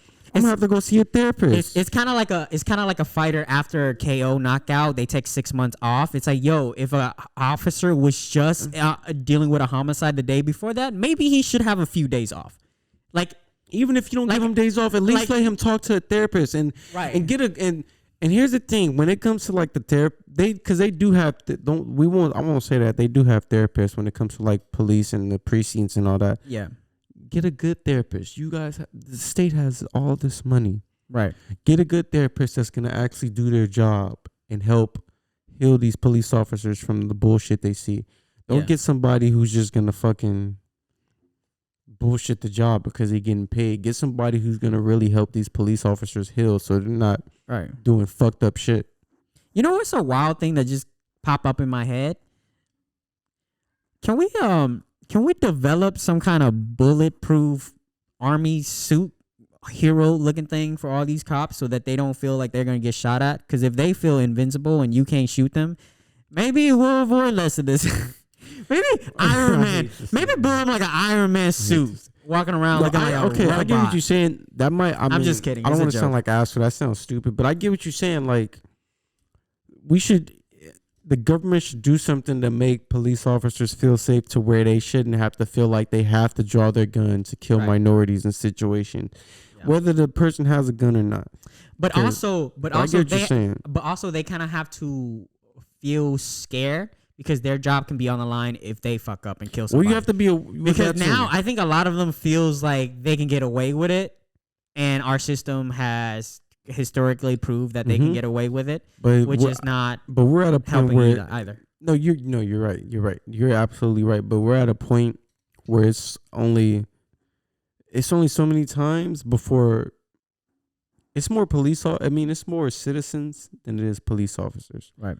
So it's only amount of time before somebody gets killed and everybody just decides to revolt against the police. So Yeah.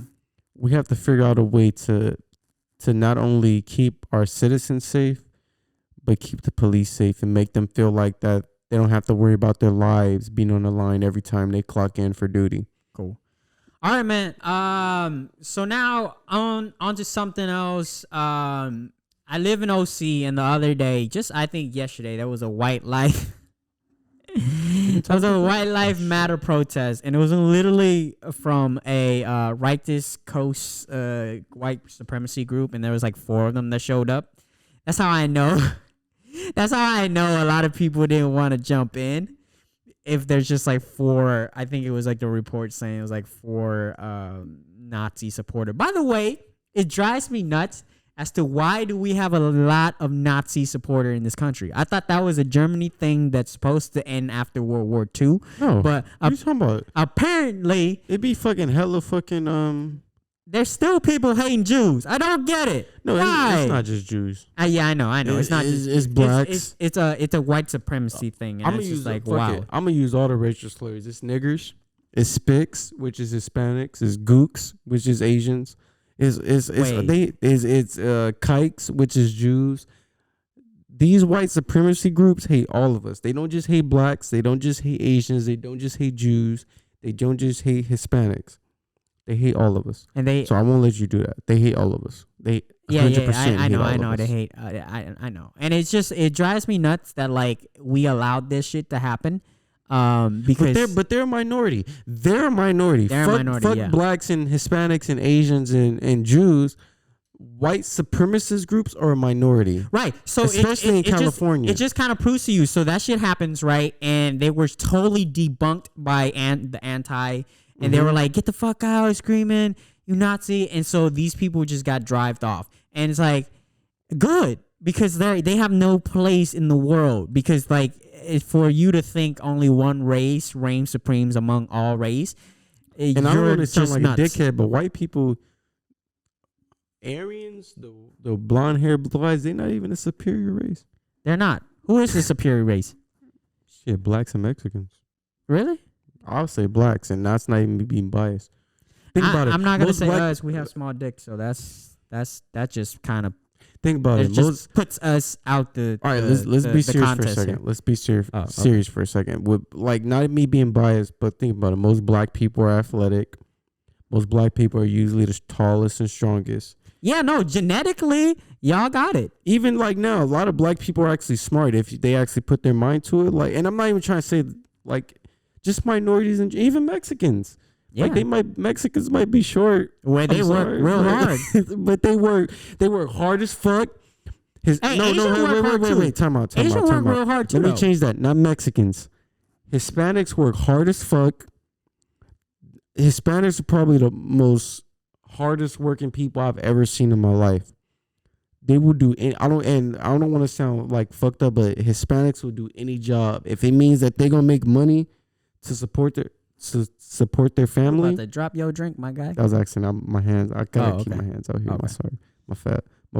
My bad. But Hispanics, like, they will literally do any job if it means supporting their family. If it means they could get their family out of Mexico, out of Colombia, out of Ecuador, out of Venezuela, any of these countries where Hispanics are being killed because of the drug shit over there or other shit.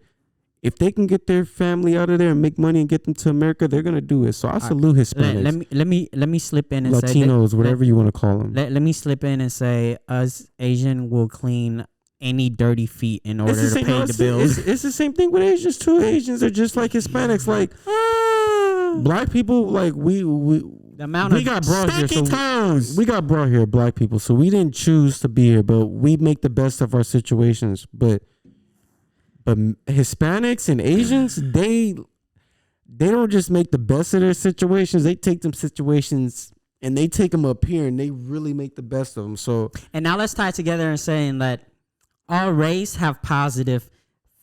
All races have positives and all races have negatives. So yeah, I don't get the racism that white people put against us minorities. The white supremacy. Let's put that. I'm not trying to create no conflict here. We gotta have a whole nother topic. I'm sorry, this is off topic, but we gotta another day. We gotta have a whole nother topic about how. And this is me saying this. If people gonna be mad, I don't give a fuck. We gotta have a whole nother topic about how black people don't think that they're the only minorities, because we're not. And we could talk about this another day, and I'll break it down for the idiot. Relax. Okay, that's another episode. No, you're good. You're good. But okay. I'm gonna break it down for the idiots that are black that think that we're the only minorities. I'm gonna break shit down for us another episode. But this not gonna be next week. This not gonna be 2 weeks from now. We're gonna talk about it though. But I'm gonna break shit down for y'all. But all right. Back to what I was saying. Like, as minorities, we have to stick together, man. Like, because it's always against us. The system is always going to be against us, whether you're black, Hispanic, Asian, Muslim, Indian, right? Fucking Sri Lankan, Cambodian, fucking Venezuelan, Colombian, Caribbean, African, Haitian. Like, it don't matter. Okay, we get it. We gotta be on the same. You get the point, though. We gotta be on the same page, and then stop blaming each other for culture appropriation. Because there's gonna be racist people that are black. There's gonna be racist people that are Asian. There's gonna be racist people that are Hispanic. Right. But that's just with white people. That's still a small percentage compared to the people who are not. So we have to learn how to come together as minorities. But that's a whole different episode, and we'll talk about that another day. All right. This one's gonna be a long episode, but I really want to talk about this because I think since we started filming this shit, we haven't really talked about COVID as an issue, and anything related to COVID issues. But I think we got to talk about this is the vaccine and the rollout and the opening. So Jerome Powell, and there's been a lot of people that are saying like maybe we shouldn't open up things so fast. I know California's opening things potentially by June. They're hoping Texas is wide open. Okay, we about to wide open. Florida's never closed. As soon as that shit open, I'm about to be lit, mask or not. Yeah. So yeah, ties to that. Vaccine talk. Okay. I'm getting real fed up with the anti-vax people. Let me tell you this. For you anti-vax who are anti-vax, okay, that's fine. You can be anti-vax. But for you to drive the narrative that a vaccine or quote unquote marking of the beast or something, I just want to tell you a story.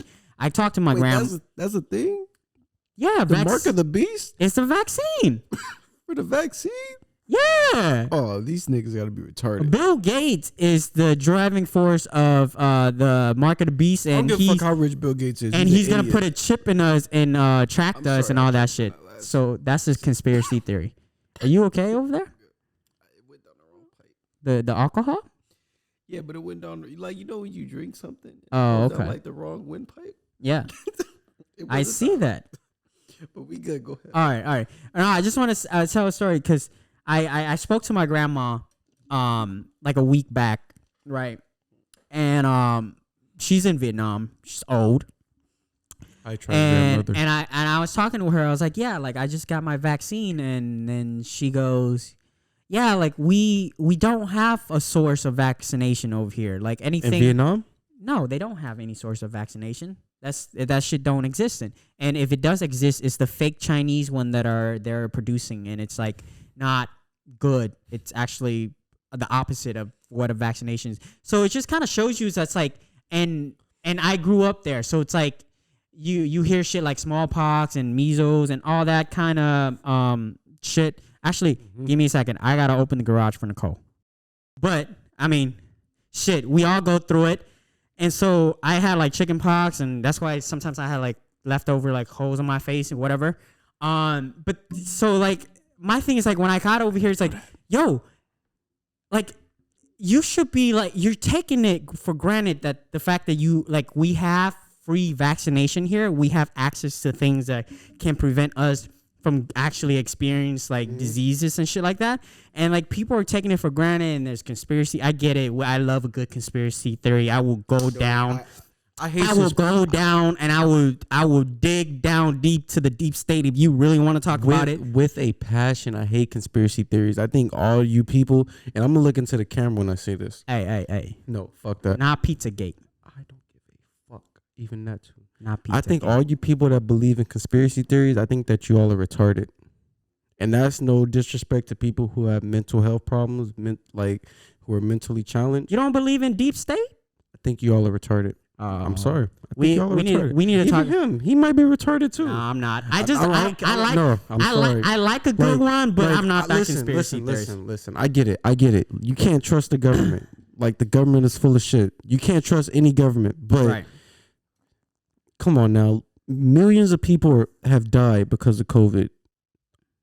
It's not just America's economy. It's not just China's economy. The world. Yeah. Any of these countries that you say you don't trust. Right. It's not just their economies. Yeah. This affected the whole world. So do you think that just America and China was involved in producing these vaccines? This happened over the world. The whole world does not want if the whole world economy crashes, then the world is gonna end. Yeah. It won't end, but you get what I'm saying, like economically, the world is over. So like I get the people, the vaccine, it came too early. Oh, I don't trust the government. Oh, can I speak to that? Go ahead. Okay, so for the people who say the vaccine came too early, the reason why it came too early is the one disease where it was funded with a shit ton of money. Exactly. And it was the only focus. And here's an example. It was the only focus. Here's an example I just came up with. Like, I wish I would have had this example a year ago when I tried to explain to people about the vaccine. But let's use the bubonic plague that happened back in the 18th century or whatever it may be. Do you understand the bubonic plague killed way more people than coronavirus? Right. Do y'all understand if the bubonic plague happened right now in 2020 and our government along the whole world had all the money to fund vaccines for the black plague or bubonic plague, whatever you want to call it, do you understand that shit would have fucking died out in like a year or half a year? Like we would have had the money. That shit killed millions of people back then. That shit would not have killed millions of people now, because if it was doing that in the beginning, like how COVID was, the governments around the world would have funded. And I get fuck the governments, but come on now, let's be logical. Right. They need the money more than we need the money. Right. And then to another thing is like for people who are anti-vax, it's like, yo, these companies have a lot of shit on the line. It's not like they can just drop some shit and then like if it kills you, it kills you. No, like if there's a negative effect, like these companies bottom lines on the line, they're going to lose a shit ton of money. There's going to be a shit ton of lawsuit. So then there goes your evidence of like, oh, well, I mean, these vaccine can be bad or something. Exactly. So it's like, there's no fight. Like at the end of the day, these companies are here to make money. So if the product is good, just like any product, you want your product to be good. You want the customer to be satisfied. You don't want no complaints. It goes with any product. So it's like for you to think that they're willing to throw their business aside, throw their reputation aside, and like fucking kill people. You don't think they care about losing their money because they do. Yeah, they're here to make money. So if they're gonna create a good vaccine with less negative, then they're gonna make money, and that's what it's about. And that's the thing that frustrates me, is because people just think, oh, this shit was just so quickly made, so it's gonna make you sick. Oh, you gonna. The thing I hear the most is all you people that take the vaccine 10 years down the road, like, you know, when we see those commercials where if you know somebody that was a victim of a mesothelioma, please call now to get a compensation. Right. That's not gonna fucking happen with the vaccine. Are y'all fucking stupid? I don't give a fuck. Anybody, y'all could press me because I know people who are probably watching this who probably think differently. I don't get. Y'all could press me. I'm gonna tell you you're fucking stupid. It's fuck. Right. Like, come on now. They're not trying to kill us. If they wanted to kill us, they just kill us how they killing black people with the police. If they really wanted to kill us, let's be realistic. All right, let me come in and try to be in the center. Let's be realistic now. For the anti-vax, it's okay. If you don't want to take the vax, you don't have to take the vax. If you don't want to take the vax, fuck it. But if you can't come and spread all this negativity about the vax. If you don't want to take the vax, then keep that shit to yourself. Don't take the vax. Stay your stupid ass. Stay your ass in the fucking house. Keep your fucking mask on, and let people who want to take the vax, who want to bring the world back to normal, take it. Right. Stop trying to do that bullshit because. And but here's the thing. Hold on. I'm sorry. But here's the thing. A lot of people that I know who refuse to take the vax, right? They want everything to be back to normal. They want to be able to go out without a mask. They want to be able to see their families. Right. But you don't want to take the vaccine. So if you don't want to take the vaccine, shut your stupid ass the fuck up. Sit your ass in the fucking house without a mask and wait for everything to go back to normal. Stop tweeting on social media. Stop posting on Instagram that you don't like the vaccine. Sit your stupid ass in the house until everything goes back to normal. Let the people who want to take the vaccine, who can build the herd immunity. Damn, you real passionate about this. So frustrated about you it. So fast. I know people on the other side. I'm with the vaccine, and it's so annoying. It's like I send people the facts, and they're still like, "Well, fuck it, it's a new vaccine." Well, fuck it, you're an idiot. Yeah, you're an idiot, and I love people who, even the people who disagree with me. I love y'all, but you're an idiot. Right. Take the fucking vaccine. Another thing is, if you're not gonna take the vaccine, sit your stupid ass in the house and shut the fuck up. And let the people who want to take it, so we can go back to normal. I'm sick of wearing masks. I'm sick of wearing. Yeah, you just want to be sick of wearing this bullshit. You just want to be wilding like Floridans. No, it's not even that. Cause I get it. I get it. I want to be safe. wilding like Floridans. I get you, but I also get the other side. I want to be safe. Right. Like I have my grandmother. She was sick in the past couple of years, but she took the vaccine and she was fine. Right. I have relatives who are sick, so I don't want to be around them if there's a chance I'm gonna get COVID. And another thing about it's like, come on, like it's like to exactly.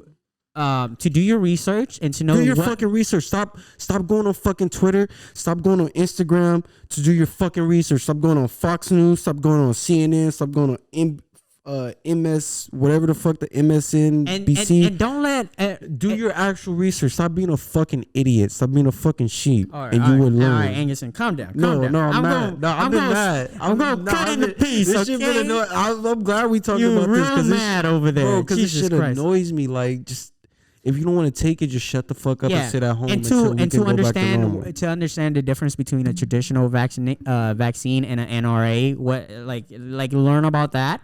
Exactly. Niggas don't want to learn. They just want to see the shit that they see on social media and assume that the vaccine is bad. And then How about you do your fucking research? Also, don't let idiots. Don't let one negative story about a negative side Don't effect. let a negative story about somebody who probably had cancer and took the vaccine and died make you think that that's going to happen to somebody that's healthy. Or just an allergic reaction. Calm too. down. No, you're right. Because when you I'm go, sorry, man. Because when you go take the vaccine, they will tell you, hey, I sit there, give it like 15 minutes. I've been waiting for this topic. I'm sorry. Oh, okay. Give it 15 minutes. If you feel some kind of effect, then we'll give you a shot to prevent from more. But people don't know that. Yeah, they just think that like they don't that they care. don't get the vaccine and that they fucking wrist is gonna fall off. Right. So it's wow. I get it. If there's a lot of healthy people over there that don't want to take the vaccine, then you don't have to take the vaccine. It's a free country. That's cool now until the new strain that's supposedly killing people, that's affecting people our age more than it's affecting older people. So yeah, y'all could not take that vaccine, but when y'all is in the hospital, I'm gonna be that asshole that told you that I told your stupid ass to take the vaccine. So take that shit. All right. Well, damn. I'm sorry. I don't give a fuck. I don't give a fuck. Fuck them. They retarded. Okay. All right. I'm gonna make sure to clip that one out and just have Engerson don't clip repeat. that. Don't edit that shit at all. No, put that shit in there. No. I'm gonna have a standalone clip. Yeah, have a standalone clip because people are idiots. Yeah. And I hope people fucking press me because I'm gonna tell them they're idiots and I don't give a fuck if they want to fight me. Niggas know me. They know where my address is. No, I they ain't don't. hard Did to you want to? find. Do you want to put that down? I'm right? not gonna put my address on Okay, YouTube cool. for weirdos. Anyways. But niggas that know me, if they have a problem, they know where my address is. They even if they don't know my address, you niggas know where to find me. So if you feel away, you can address me, and I'm gonna tell you why I feel this way. So what are your plans when things are kind of going back to normal? Like, what is first? I'm getting the vaccine. I told you I plan on calling tomorrow so I could get this shit. Right. Another thing about a vaccine is that I think there's a lot of vaccines out there that are not being used, that are being thrown away every day. Moderna me up or so- Pfizer me up. No Johnson & Johnson, no AstraZeneca. Fuck those two. Johnson & Johnson's fine. Okay, like there's two bad They got story their and now setbacks, but I'm still Moderna. I was, even before the beginning, I was always like, if it's not Moderna, I don't know, man. You got to Moderna me up. Baby, do we get Moderna or Pfizer? Oh yeah, we got Moderna. Moderna me up. All right, Moderna me up, man. I'm out here. All right. Is that it? Are you done? Did we talk about everything? Yeah, we pretty much talked about everything. Yeah. Did you get all your anger out on the The anti-vaxxer? vaccines, yeah, I got my anger. Yeah? I got all my anger out, man. All right, cool. But I can't post it on Twitter because there's too many people that are anti-vaccine, so I didn't feel like that's fine. I'm gonna clip this so you can use this footage and post it on your Twitter. I'm if you posting want on more my Twitter. own Twitter. Fuck them niggas. All right. Y'all gonna have to see me. All right, cool, man. This is it for episode 12. Can't Tell Me Nothing podcast. My name's Try. My name's Engerson. Make sure y'all tap in. Make Yeah, sure y'all if we lost a subscribe. lot of viewers, we probably don't have any didn't lose a viewers lot. anyway. So Listen, we didn't lose a lot of viewers. I don't give a fuck what we said. If y'all really are offended by the anti-vax shit, then y'all need to go find something better to do with your lives. So yeah, this is not the only shit we talk about. This is just because it's going on. So if you offended, then go ahead and fucking watch JoJo Siwa or some bullshit and get out of our faces. Damn. Okay. Is it the bourbon or you just hype No, because this no, I've been waiting. I'm not even drunk like that. I've been waiting for this anti-vax because it's been annoying me since. Right, because we're just trying to go back to normal, and the I'm trying to get anti-vax back- making it has hard. nothing to do with the drink. I've been just over it. All right, man. Well, that's just for this episode. Check us out. Like, subscribe, and then we'll be back next week with more shit to talk about. I think, yeah, we got a lot more topics that we didn't even fucking discuss in this episode, actually. Well, yeah, we're gonna do a lot of follow-ups for the next week. So, not follow-ups, but certain things we're gonna follow up on. So, make sure y'all tap in with us next week. It's gonna be a lot of good topics that we're gonna talk about. All right, later.